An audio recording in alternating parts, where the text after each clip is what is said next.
Good afternoon, it's the 18th of December 22. I've changed position today. I'm sitting with my feet up opposite the couch I normally sit upon when I'm at home.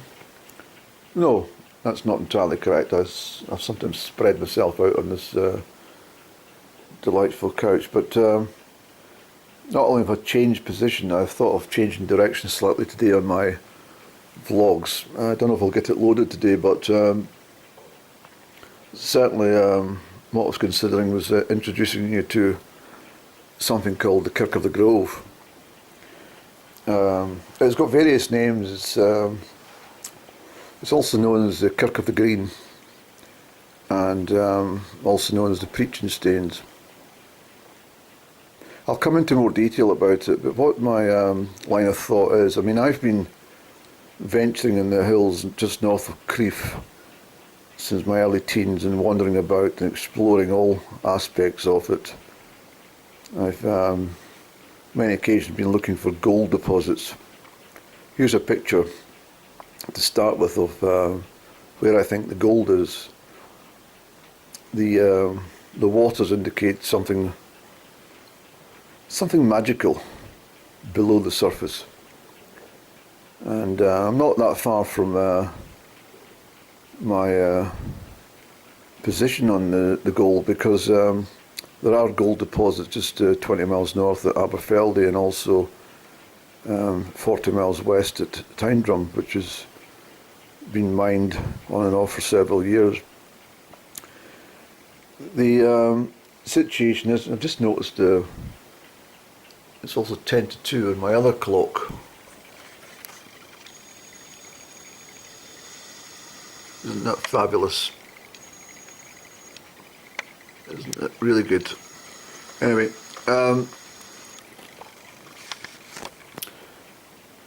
Scotland had a very dark past, and it's never spoken about. It's never even acknowledged. And there's a bit of a... It's actually Scotland's shame, because during the reign of Charles II, who ruled over England and Scotland and Ireland and stuff back in the mid-17th century, I won't go into all the historical stuff, and I won't go into much of the religious bigotry which occurred and the reasons behind that. But what I will talk about is the situation which had occurred was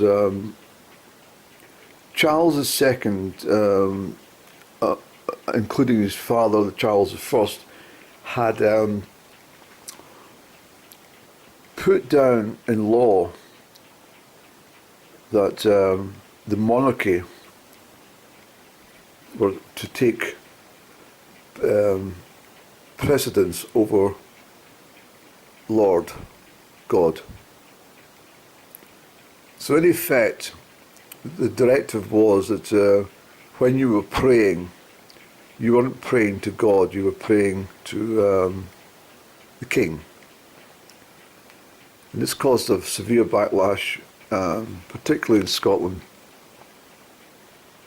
And the law which was enforced in order to persuade the people to give up the right to see the good Lord as their, place to offer praise and worship to, was met out by particularly brutal, really with brutal effect on the masses. Now, it wasn't altogether accepted by all the Scottish people, and this was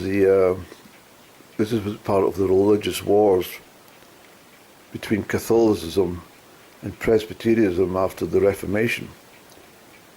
We've all heard of John Knox, the Calvinist and stuff, and what he brought to the table.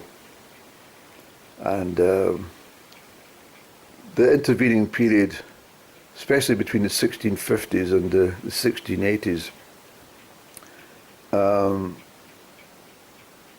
Thousands and thousands, tens of thousands of Scots were executed for their religious beliefs. And many were shipped out into the slave colonies. You don't hear about it, but they were shipped off to the West Indies and further afield, and their homes destroyed. It's said that some of the streets of Edinburgh were filled with bodies of women, children and men who had been killed for their religious persuasion. Now, my own father, who was a Cameronian, the regiment was disbanded in 1968, but the Cameronians were born of this area, at this era. A chap called Richard Cameron, who was also executed, has set up the regiment in defence of the right to preach with God at the central table, not the king. It was very dark times in Scotland, I have to say. But what eventually happened, I mean, you can do some research on the likes of the Covenanters Bible. There's a farmhouse, the old farmhouse I should say, just about less than a mile from where I'm sitting. Original Covenanters Bible was actually found in the loft during its demolition for the new farmhouse at Monee. A place called Colt Farm. But not knowing the geography of the area where I'm talking about, perhaps, let me concentrate on Glen Almond and the fact that I've said already, I spent years, the best part of 45 years or more, as a young teenager, wandering the high slopes and summits of the Grampians just north of Crieff, where they fold down into the Glen Almond Valley, the Almond itself running through Auchnafree Estate and through the small glen, past Buckerty on its way to Almond Bank, and finally north of Perth it reaches the Tay, the River Tay. The area I'm concentrating on within Glen Almond is a place called the Kirk of the Grove. I'll put the pictures up for you. But this was supposedly an old Druid worshipping centre. The Druids, of course, were pagans, but these rocks were not formed naturally. They were put in this position. Some commentators say that the position of the rocks were so designed to fall into ley line patterns and stuff like that. But certainly at a later date, I mean these glens, Glen Almond itself, at the area that I'm discussing in Auchnafree Estate, was the lands of the Bedalbans. The lands of the Bedalban, that's the Campbells of Bedalban, owned all the land until their demise. The stones I'm talking about, the Kirk of the Green, the Kirk of the Grove, the preaching stains, call it as you will, were a place where the population of this glen, because there are many settlements, ruined settlements throughout, and the ruined settlements are a result of the Highland clearances, of course, in the 1750s and onwards, to make way for sheep. A brutal time as well. Over 500 men took the last sacrament at these stones before they headed north to Culloden to fight for Charles Edward Stuart, otherwise known as the Young Pretender, Bonnie Prince Charlie. And Culloden, as you know, was on the 16th of April 1746. There is a bit of a situation as to regards to what Culloden was about. It certainly wasn't a battle between Scotland and England, and any of the nationalists who try to portray this, well, they don't know anything, do they? It was basically a civil war, and it was the final. It was the finale of the religious war which had taken place in the previous 50 to 70 years in Scotland. There were family members on opposite sides. There were clans on opposite sides. You know, there was it's well documented that the English army was made up of many Scottish and Irish people as well. Many who were fighting regarding religion. It was basically a civil war, you know, with religious connotations. Presbyterianism versus Catholicism, because Prince Charles, that's Bonnie Prince Charlie, had come back to claim the throne for the Stuart dynasty, and he was willing to put the crown back under the rule of Rome, and the Scottish people would have to accept once again the rule of Catholicism as they had under Charles I and Charles II.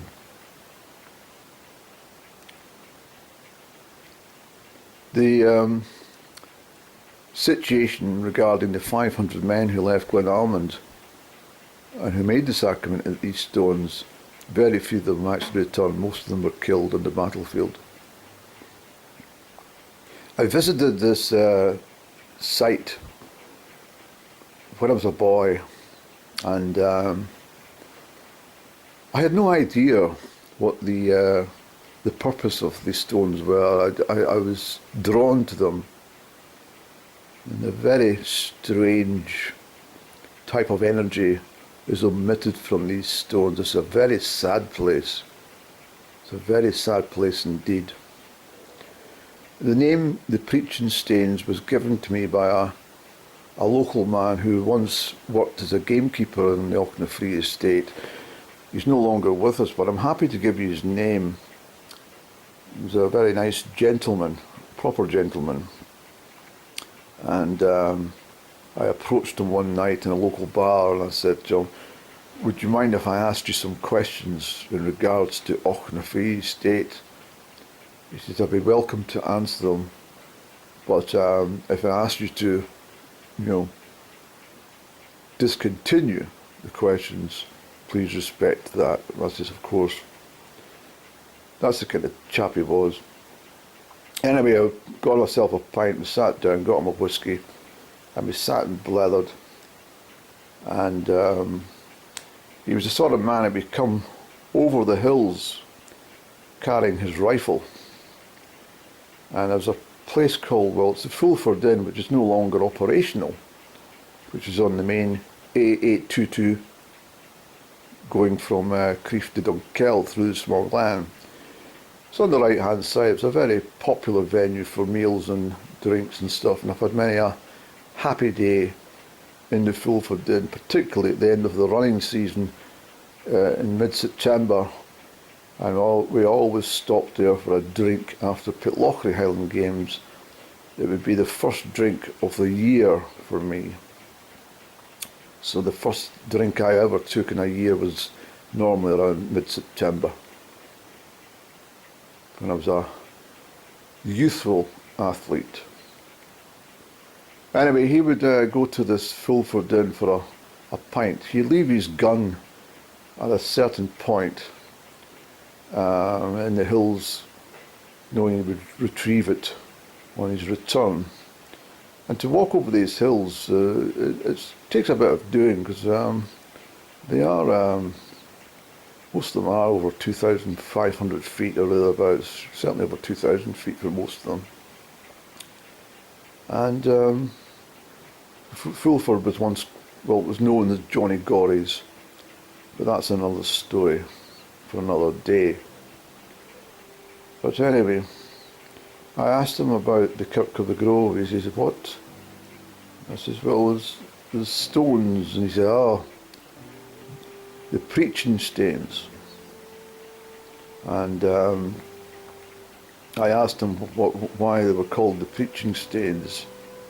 And he wanted to enlighten me. He said it was a place where the Covenanters would meet secretly for prayer. So the situation was, back in the 1780s, for example, was people could not gather in groups and worship God. They had to worship the king. Do you understand what I'm saying? And this was against the whole background of Christianity as far as most Scots were concerned. But as I've said already, many Scots were quite happy to take on this new law under King Charles II. It caused absolute mayhem and bloodshed, and many of the ministers, the church ministers, the Church of Scotland, who refused to indoctrinate the rulings of the king, were hung. And it is a atrocious period of Scottish history that is never talked about, and probably most people don't know anything about. But here's some images of Glen Almond and the preaching stones. I won't make a long video of this stone, and but it's a wonderfully scenic part of the Glen. Anyone who's ever been to Glen Almond and sat by the gentle waters of the River Almond as it tickles its way through the sweet meadows and steep hills of this part of Perthshire, will realise it's a wonderful place, beautiful place. And I have very fond memories of many days spent in Glen Almond, even on the 3rd of June 2022.